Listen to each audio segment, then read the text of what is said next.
Hello and welcome to the Women's Network. I'm welcoming you to a wonderful show today. My name is Elke and I am your host. As I said, I have a terrific show for you, so if you don't want to miss anything, get yourself settled and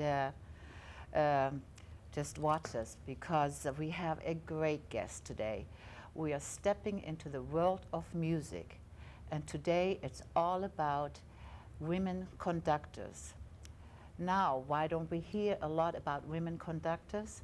Well, we'll hear all about it once I introduce you to my wonderful guest.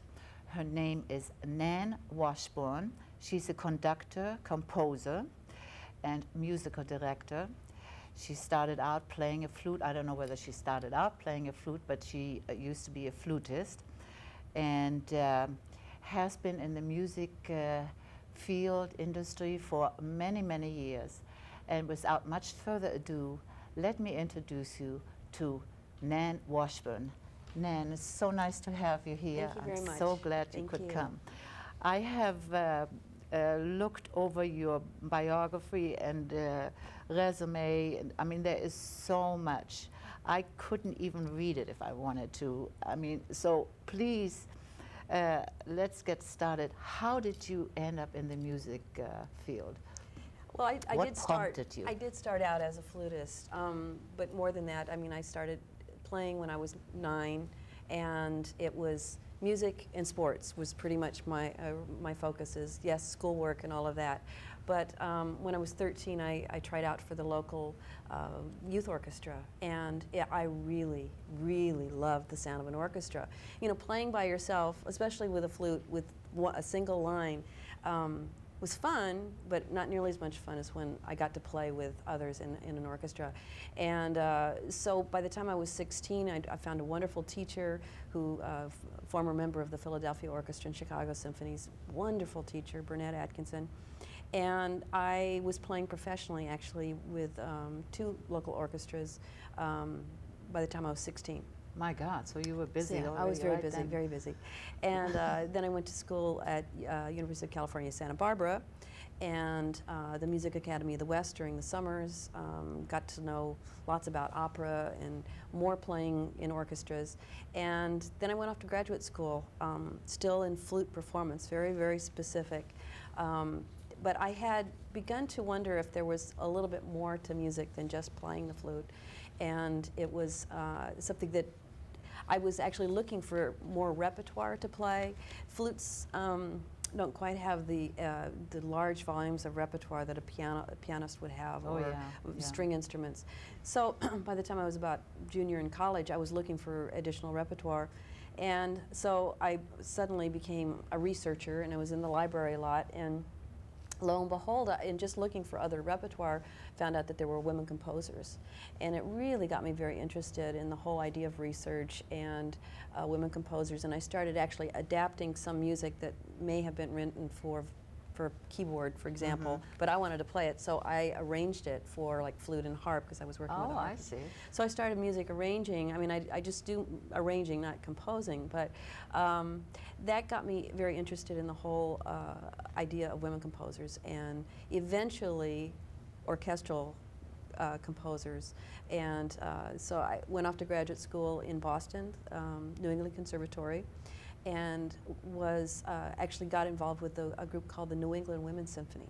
And it was very radical in those days, a long time ago. And it didn't last as long as we all had hoped. It was about 1.5 years, but it really got me focused on the idea of looking into historical scores by women composers. When I moved back to California and back to the Bay Area, I was approached by 2 people who were going to start the Bay Area Women's Philharmonic. And again, it was still pretty radical, early 80s.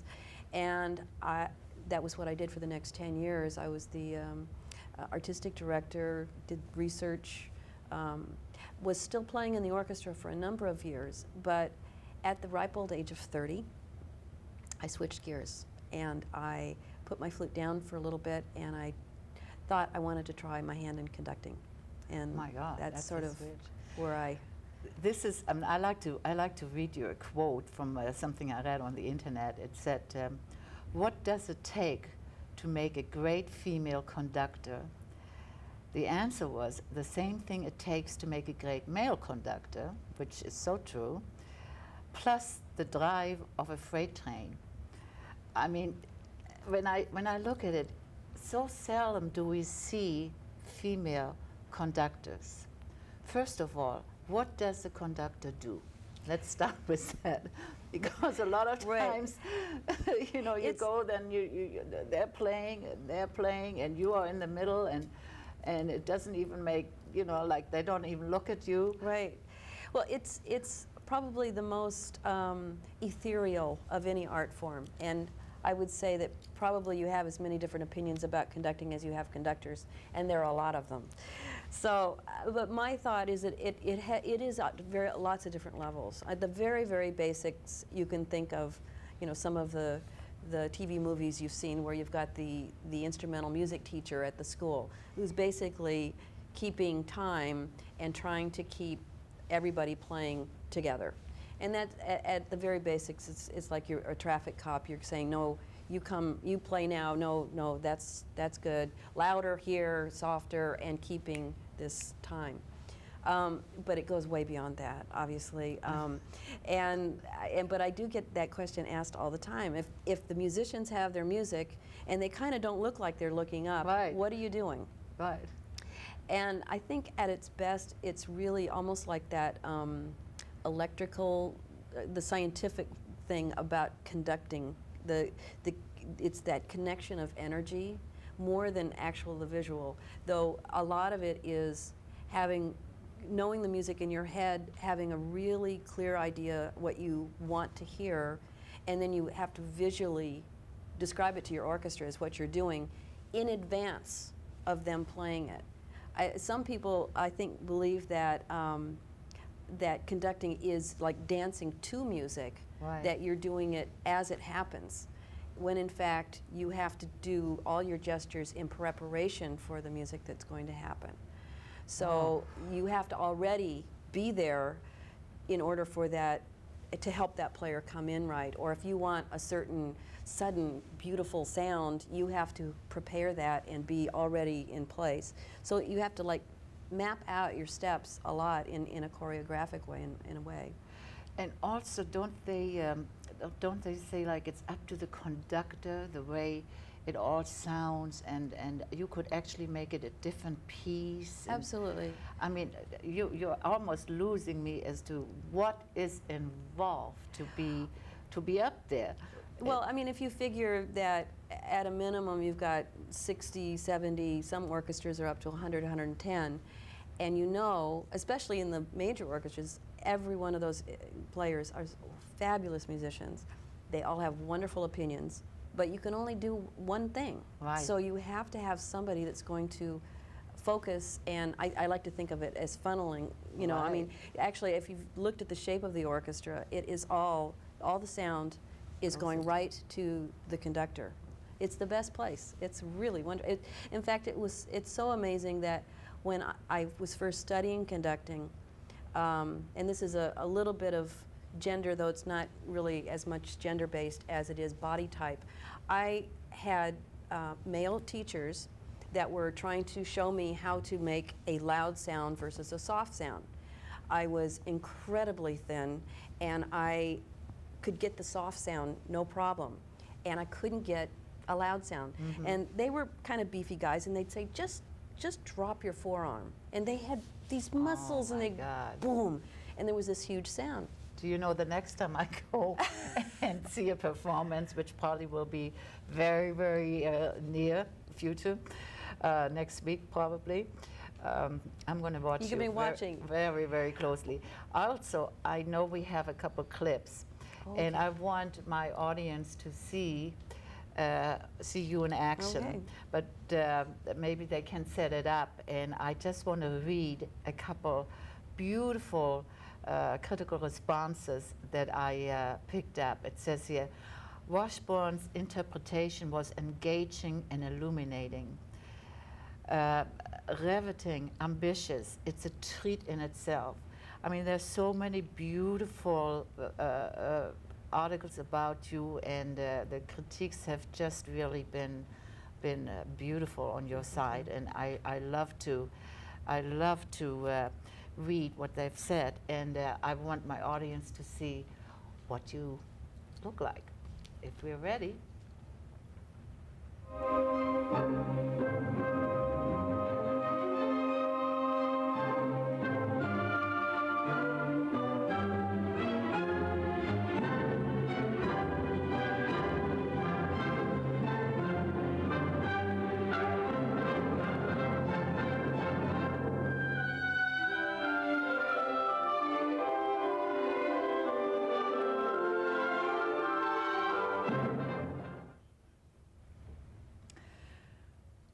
You look great. Oh, thank you. Well, when I saw you, I just, you know, there you were in front of this huge, big orchestra, and I'm looking forward to my next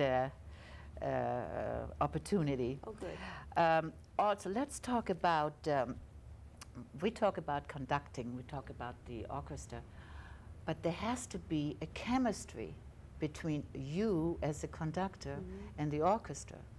So, I mean, I can't imagine, because even the audience, you know, we say, oh, there's that conductor. I never really did like him and wonder how he's going to do. Now, what about the orchestra? I mean, you're their boss at that moment, I would imagine, and you tell them what to do. And you may have some, like it's a beefy guy sitting there or playing the trumpet or whatever, and you want him to play it exactly so. It's like a director of a film, and you know. It is, yes. Do they have personalities, and do they have... Everyone has personality. It's artful, yes, of course. But it's, I think there's also probably the traditional kind of stereotypic idea of a conductor like Toscanini, who was, I mean, his reputation for yelling and screaming and absolute tyrannical rule. I mean, he was brilliant, but you know, everybody was so fearful of even playing for him. Going back to being a woman conductor, how does the orchestra feel about the woman? I mean, in you know, well, I would say in general they're always very skeptical. I mean, it's just I am sure. It's their nature. I mean, they've not ever seen almost every orchestra I've ever conducted. I'm the first woman, so it's like already this kind of. And then they also see me off the podium and realize that I'm not as tall as they thought I might be or they think I should be. I just make sure I have a very large podium, and I'm usually fine. But I think the other thing is that they expect this kind of domineering kind of feel to conducting. And it's not, it doesn't have to be that way at all. I mean, yes, there's lots of times where you're dramatic and you need big sound and you're going for it. But I found maybe it's, I don't know if it's having to do with gender. It certainly has to do with my upbringing as a player myself and a chamber musician. That I mean, the conductor can only be as good as if the orchestra's watching you and how well they're playing. So you can make the most dramatic and fabulously exciting gesture, but if it produces a horrible sound, it's not going to really be doing it. So much of the job is encouraging the players to play beautifully and the way you want it.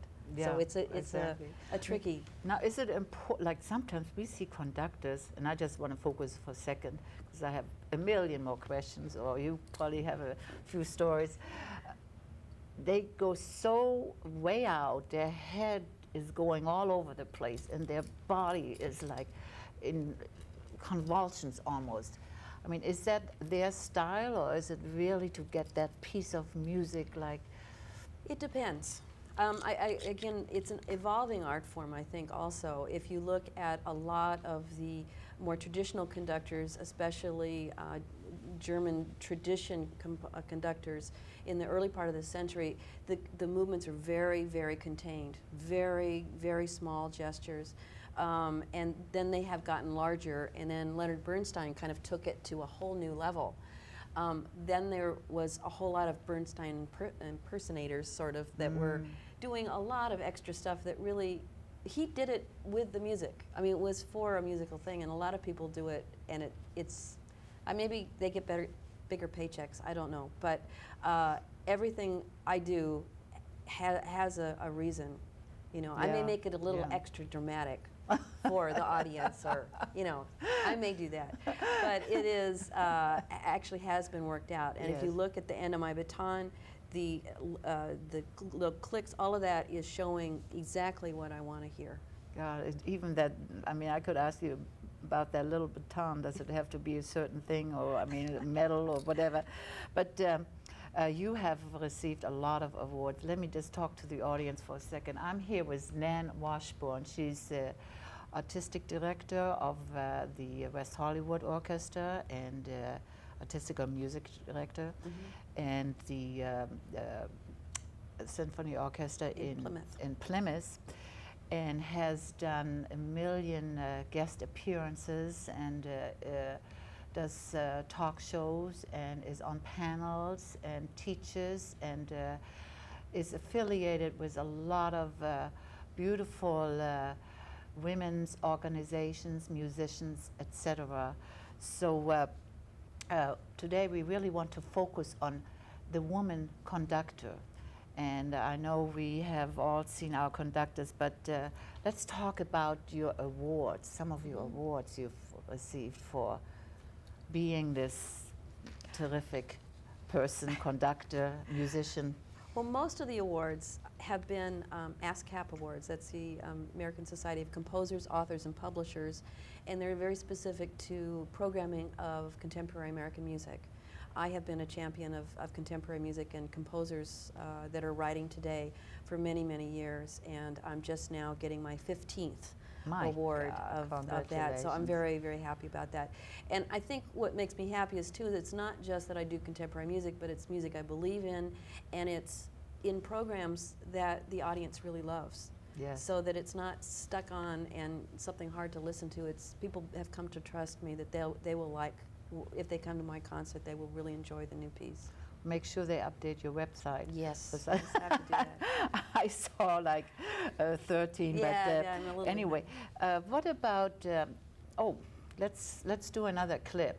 If we have another clip of Nan conducting, I don't know which orchestra.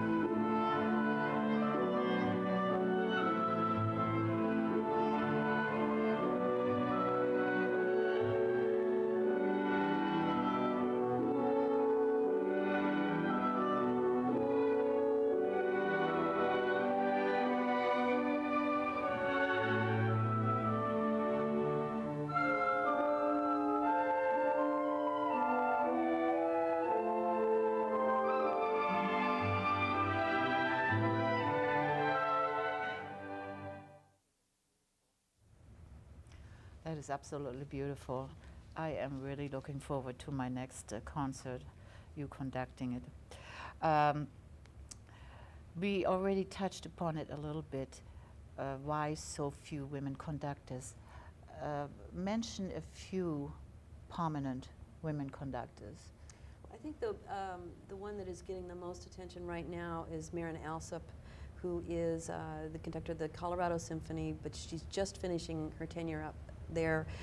She was recently appointed, I think this last year, the music director of the Bournemouth Symphony in Britain. And this is a major orchestra and the first woman appointed to such a prominent position.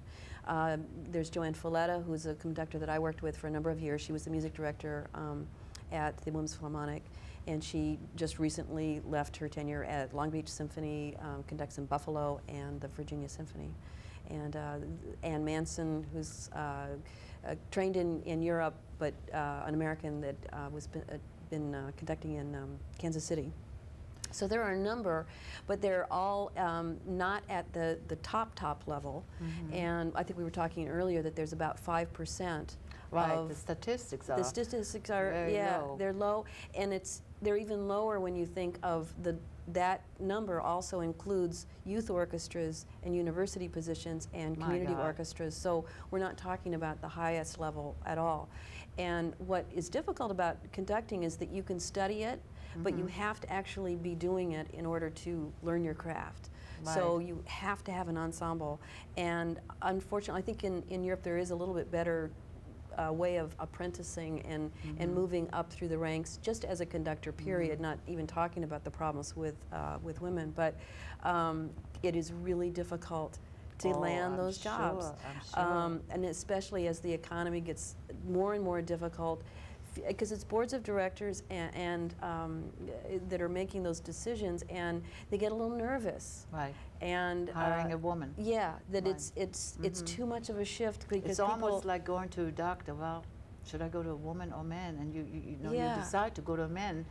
You know, it's and so they tend to take the safe route often. And even though I've been involved in several searches where I was the only woman of 5 candidates, and they took the guy, and they were unhappy within, you know, a very short time. But do you ever feel discriminated against when something like that happens? Oh, yeah. Thinking that you should have really, I mean, just because you feel like you did an exquisite job, and you know, his was a little lesser, Yeah. and you were overlooked, or Well, I was a finalist for a position, not a music director position, by a pretty big orchestra, and they absolutely told me I was the best candidate, but they would not hire me. Yeah. My God. So it's out there, and in That's terms of the almost glass ceiling, unbelievable. it's there. And it's too bad, because I think that there's so much that somebody can offer, and body types and all that sort of Right. thing are really irrelevant to doing the job. you know, the way I feel, we don't have much time. My God, time goes by. When I look at it, not so much as me being a woman, but I feel, for me, music is a woman thing. And you would think a woman conductor feels it. Now, if it's a real heavy march, or, you know, something like that, you see a man really going up there. Also, I read something funny, as far as like women, their presentation. You couldn't have a woman like we have the opera singers, in a beautiful gown. Now, what about a woman conductor in a beautiful gown? Doesn't work. It doesn't work. Doesn't right. work. It's too physical, and Right. everything about you as you stand up there is being watched. And so the minimum, you want them to focus on the music. Right. And I do wear colored bow ties, but that's my, and earrings, but that's my one thing. You have to make sure that earrings don't move to another tempo. There's all sorts of things you have to worry about. And the cutaway coat is actually so it doesn't drape over your music. Oh, Yes. God, all these All these interesting things. And flat shoes. I know a couple conductors that conduct in high heels, I have read but about that. they must not move around as much as I do, Yeah. because I would hurt myself. God, I mean, it's just incredible what, and then you have this tailored men's suit on, and then you're looked upon as a different entity again. You know, they don't even see that you are the woman, whatever. They see this half and half type of situation. So the credibility from your persona kind of goes away, and what you can really deliver. Anyway, do we have another clip? I would love to see some more. And well, while it,